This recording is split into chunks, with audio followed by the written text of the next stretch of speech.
Prenons maintenant un grand bol d'air en découvrant le charmant village de Lyons-la-Forêt.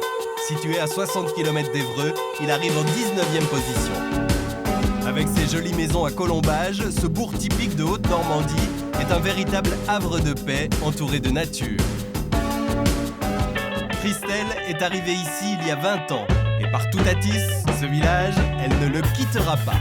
Ça me fait toujours penser dans Astérix au village des irréductibles gaulois, parce qu'on peut penser qu'à tout moment, au coin d'une rue, on va voir quelqu'un habillé encore en tenue d'époque. Peu de chance d'y croiser un Gaulois. Pour vous replonger dans le passé du village, levez plutôt la tête et soyez attentifs au nom des rues. Celle-ci, par exemple, elle monte beaucoup. Et donc on l'appelle la rue d'enfer, parce qu'à l'époque où il y avait les calèches et les chevaux, ça patinait beaucoup, la rue était complètement dallée, et le cocher disait « Oh là là, c'est un enfer cette rue !» Un enfer pour certains, mais un paradis pour d'autres. Car les rues de Lyons, les cinéastes, eux, adorent.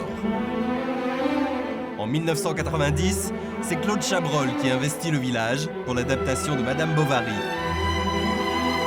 Le couple Janez, figurant pour le film, s'en souvient comme si c'était hier. Pendant quelques mois, il a fallu déjà préparer le cadre et ça a été une grosse affaire. Livre-autant de Madame Bovary. Et il y avait des tournages qui se faisaient dans notre jardin. La nuit, jusqu'à 2 heures du matin, je les soutenais par un petit verre de calva. Et si Lyons a souvent fait son cinéma, c'est aussi grâce aux autres vedettes du village, les Halles du marché. Leur premier fan, c'est Vincent, passionné de leur histoire. On a beaucoup de chance d'avoir ces très belles halles à Lyons qui sont vraiment le cœur de notre village. Un cœur de village qui cache bien son jeu. Sous sa voûte, la halle est l'une des rares à avoir conservé son grenier. Et pour le voir apparaître, pas question pour Vincent de se tourner les pouces. On descend manuellement cet escalier qui permet d'accéder dans le grenier de la halle. Ah oui, c'est pas si facile que ça, hein, tout compte fait. Plus facile à descendre qu'à monter. Ah oui, je suppose. Pour Christelle, l'heure est plus à la détente qu'à l'effort.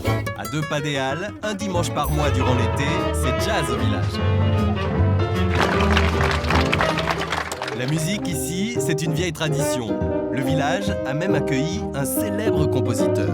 De nombreux artistes sont tombés sous le charme bucolique de Lyons-la-Forêt, notamment Maurice Ravel, l'auteur du fameux Boléro. Et c'est ici, grâce au charme de cet endroit, qu'il a trouvé l'inspiration pour une autre de ses œuvres majeures, le Tombeau de Couperin.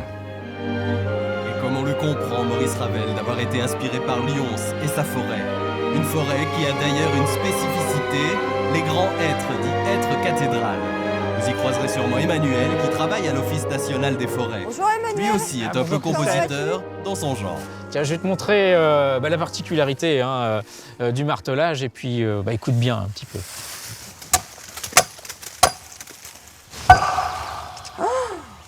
Ah, c'est superbe.